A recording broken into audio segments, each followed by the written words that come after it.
Olá, sejam todos muito bem-vindos a mais um episódio do Hematotalks. Eu, Thaís Fischer e Natália Zing, hoje novamente muito feliz em ter a doutora Cristina Bortoleiro, que é médica hematologista da Santa Casa e também do laboratório da Rede D'Or. Uma grande mentora para a gente, que a gente sempre recorre para discutir sobre outro tema que a gente viveu intensamente na residência, que foi leucemia mieloide crônica. Eu acho que eu lembro muito claramente desse ambulatório cheio, muito cheio, para a gente falar um pouco sobre a doença, que nasce na citologia, né? E eu acho que é uma das doenças mais marcantes em medicina, não em hematologia, porque o achado da mutação revolucionou o tratamento e é a primeira vez em que uma imunoterapia lida do jeito que é, né? Você achar o alvo, tratamento-alvo, tratar, né? O alvo, e ela mudou completamente a história natural da doença. Né? E os inibidores de BTK, você participou dos estudos pivotais, então eu queria que você contasse um pouquinho, desde a citologia até o que a gente viveu, viveu da leucemia mieloide crônica. Obrigada, é um prazer estar aqui com vocês. E realmente a LMC, ela foi a primeira neoplasia que foi relacionada com uma mutação, né, com o cromossomo Filadélfia, e isso fez com que se procurassem outras alterações em outras doenças. Mas era uma doença inexoravelmente fatal. Paciente que não tinha condições de transplantar, não tinha um doador, não tinha performance status, ele ia da fase crônica para a fase acelerada, para a crise blástica, e a crise blástica ia a óbito, né? Mas depois do surgimento do primeiro inibidor de tirosina quinase, que foi em 98, isso revolucionou o tratamento da LMC. A LMC hoje realmente é uma doença crônica, né? E na Santa Casa nós participamos do acesso expandido do imatinib, porque em 98 a gente já sabia que era uma coisa revolucionária. Eu assisti o lançamento do imatinib no Oeste. E teve até uma briga entre os transplantadores e o Cantargia, porque os transplantadores falavam assim, vocês vão ficar dando remédio a vida toda para o paciente? Não, nós vamos continuar transplantando. E o Cantargia, não, isso vai ser praticamente uma cura, vai ser uma doença crônica que o paciente vai ficar tomando o remédio e não vai precisar transplantar. Mas em 98 a gente já sabia que era bom, mas não tão bom quanto a gente sabe hoje, né?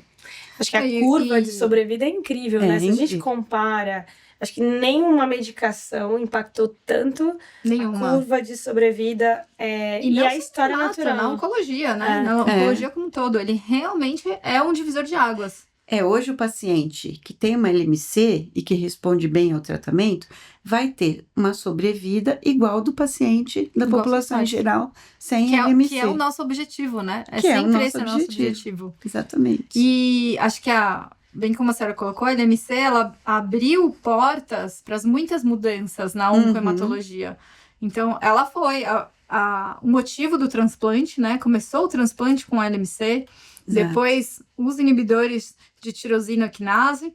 E aí também um outro ponto de você interromper tratamentos que antes eram contínuos. Exatamente. Então, quantas mudanças de paradigma a LMC trouxe e de evolução nos tratamentos oncohematológicos. E é interessante, né? Você vai parar de transplantar, vai tomar um remédio, mas você vai tomar pro resto da vida. Aí aquela frase do resto da vida, hoje em dia já não é mais assim, como a Thaís sempre fala, as verdades transitórias. As verdades transitórias da medicina. É verdade. Então, mas é muito interessante porque ela é uma doença crônica, porque essa ela é madura, mas o diagnóstico, o paciente fica desesperado, né, doutora?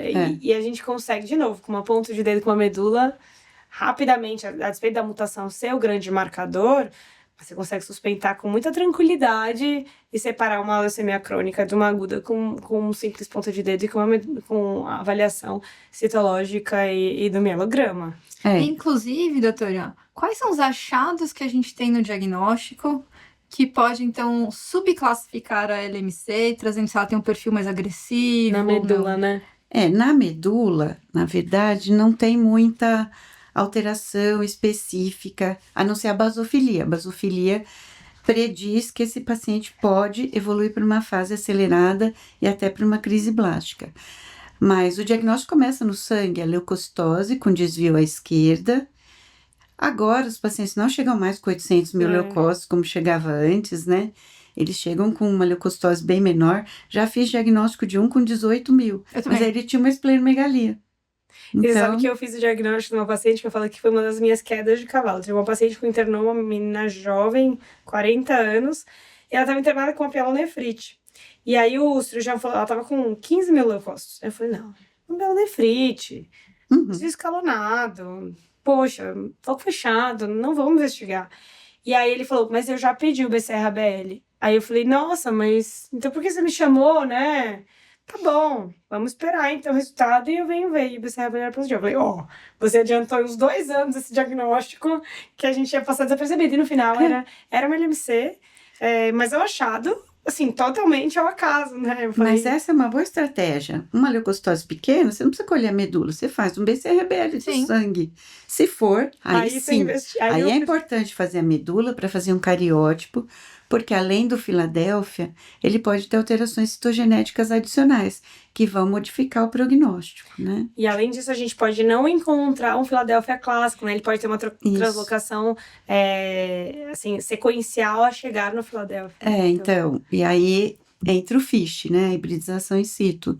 Você pode pedir um FISH para chegar ao diagnóstico. Mas nada dispensa o cariótipo.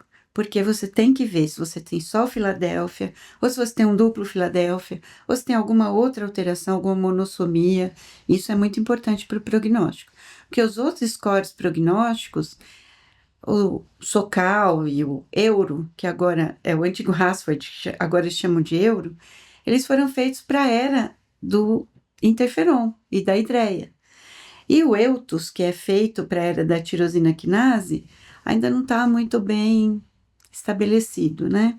Então, o cariótipo ajuda muito para saber se você tem uma alteração de mau prognóstico, fora o Filadélfia. Lembrar que o Europilequimanet deixa uma programação muito bem estabelecida de quais são os alvos, qual o momento de alerta. Então, assim, eu sempre falo que né, que se você não tem tudo, é simples de consultar, é acessível, então você consegue ver os pontos. No Brasil, nem tanto, que quem cuida da LMC ainda é o hematologista, mas fora, por exemplo, nos Estados Unidos, às vezes o médico generalista pode cuidar, né?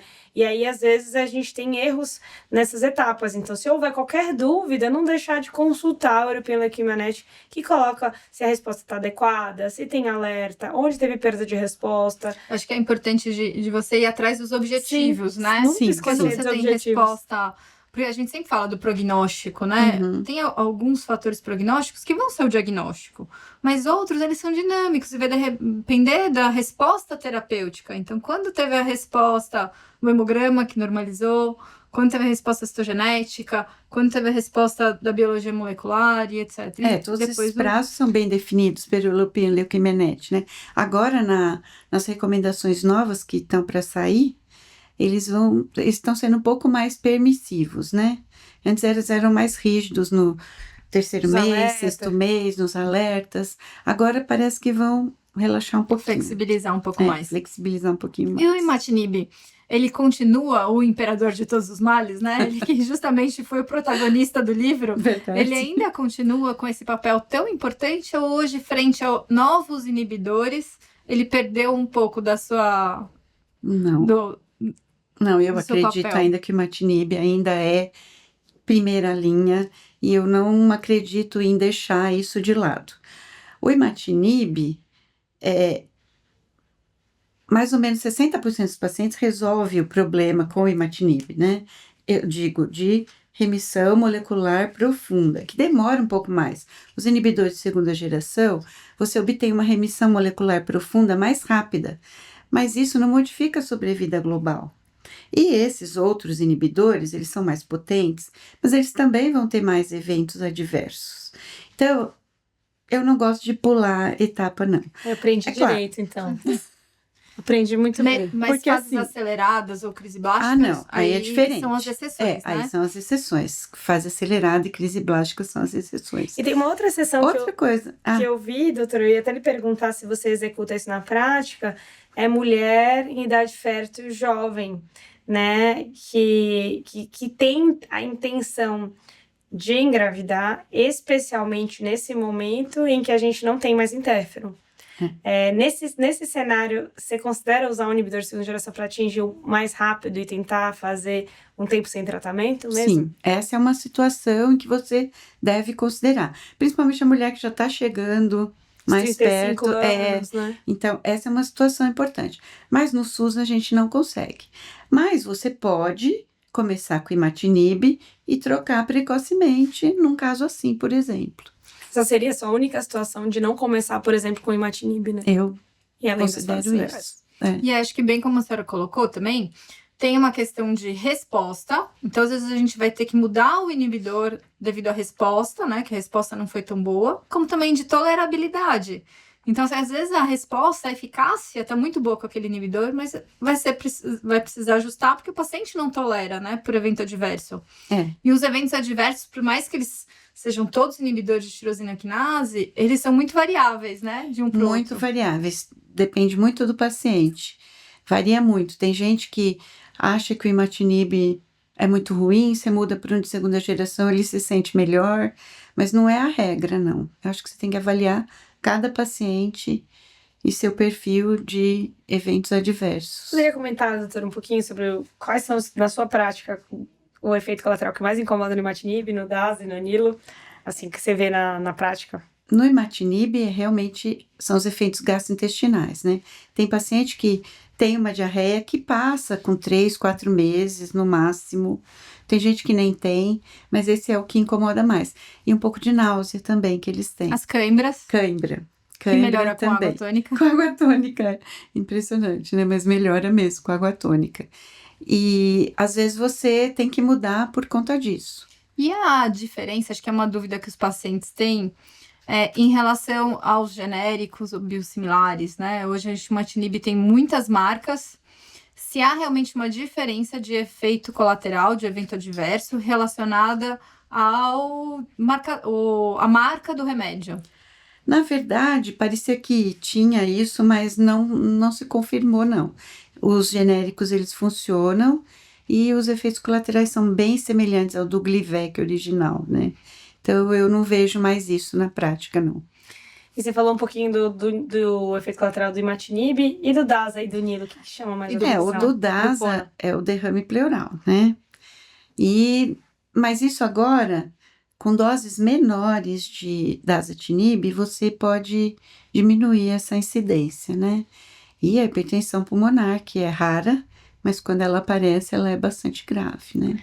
E o DASA e o PONA, eles têm os eventos vasoclusivos, né? Mas cardiovasculares. Cardiovasculares. Então, é importante considerar isso. O ponatinib Quando você vai foi retirado escolher uma época, né? Por causa da dose. O ponatinib. sim. Ele foi retirado uma época com receio dos eventos cardiovasculares, mas... Depois modificou a dose e viu que é e também você dá uma dose maior até obter a remissão molecular maior. Depois você consegue diminuir a dose e manter e até aprofundar essa remissão. Então ele voltou por conta disso, foi mais. E o TFR, né, que é a parada na interrupção. Então outro paradigma que a gente falou, que é a parada no uso do imatinib quando a gente tem 2 anos de resposta molecular maior, desde que nunca tenha tido falha. Conta um pouquinho pra gente, doutora, como é que a gente faz, qual é a monitorização? Isso é importante, você escolher bem o paciente. Exato. Não é para todo mundo. Então, no início, eles tentavam só em pacientes que tinham tomado só um inibidor, né? E tinham obtido resposta e continuado essa resposta. Exposto ao inibidor por 6 a 8 anos e com resposta molecular 4.0 ou 4.5 por 2 anos. Sequencial, ininterrupta. Agora, a gente sabe que se o paciente teve que mudar para um inibidor de segunda geração, por conta de evento adverso, principalmente, você também pode tentar suspender desse paciente, mantendo essas recomendações, né? 50% dos pacientes vão continuar em remissão. E nos 2 primeiros anos, que é a maior chance de recair, você tem que monitorar pelo menos a cada 2 meses com o BCR-ABL quantitativo. E aí você pode retornar ao tratamento. Pode retornar. Para aqueles que positivam, Eu já tive um paciente assim, que ele recaiu, voltou era com imatinib ainda. Ele voltou com imatinib e E teve volta a ter resposta de novo. é, E aí- Mas aí você não vai suspender mais. E é interessante que tem alguns pacientes em que eu já propus e eles não querem, né? Sim, Isso tem é muito isso. interessante. Temos um lá que vários até. Eu já propus, eles não querem. Não, doutor, é um comprimidinho só. Eu tô Eu não muito tô bem sentindo adaptada. nada. A gente Eu tem não uma... quero, tenho medo. a mãe de uma colega nossa, né, da Santa Casa, que ela começou na Santa Casa, fez o diagnóstico pré-imatinib, quase Deus. transplantou. Aí começou com o imatinib quando ainda não tinha nem nome, né? É, Era só STI Scott. 715. só letras. E ela atingiu resposta, eu não lembro em quanto tempo ela atingiu resposta, mas assim, agora faz décadas que ela tem resposta Uhum. completa. E É, ela mais não de quer 20 parar. anos. E ela não quer parar o tratamento. Nós começamos o acesso expandido no ano 2000, em março do ano 2000. E tem uma síndrome da retirada, né? Sim. Ainda tem. Isso eu fui conversar com a minha paciente também, ela já tem uns 8 anos.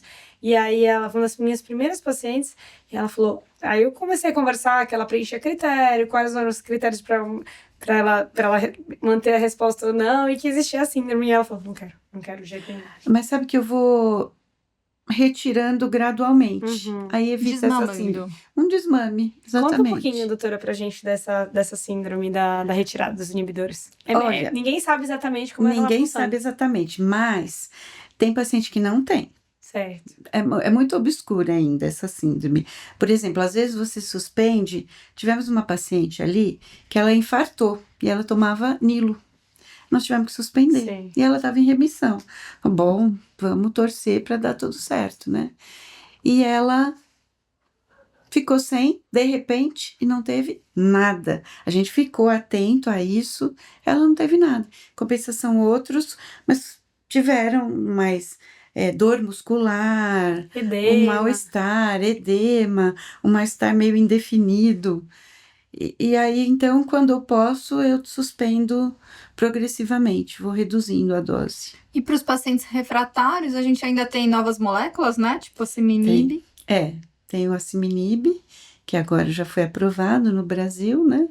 Os dois de terceira geração, o Pona e o Asciminib, Ponatinib e Asciminib.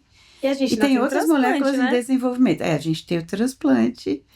Que ainda Que aí a entra gente volta, né? Então, no começo, a LMC que deu disparo no transplante, aí o transplante, igual a senhora colocou no Oeste, né? Todo mundo ficou se questionando se ia transplantar ou não, ficou... E hoje é bem limitado, mas Bem quem limitado. que a gente pensa em transplantar? Se você já usou 2 inibidores para um paciente e ele não teve resposta, esse paciente tem indicação de transplante. Ou outra coisa, citopenia, porque eles parecem que tem uma reação cruzada. Se você tem citopenia com imatinib, você vai dar DAS ou Nilo, eles vão ter citopenia.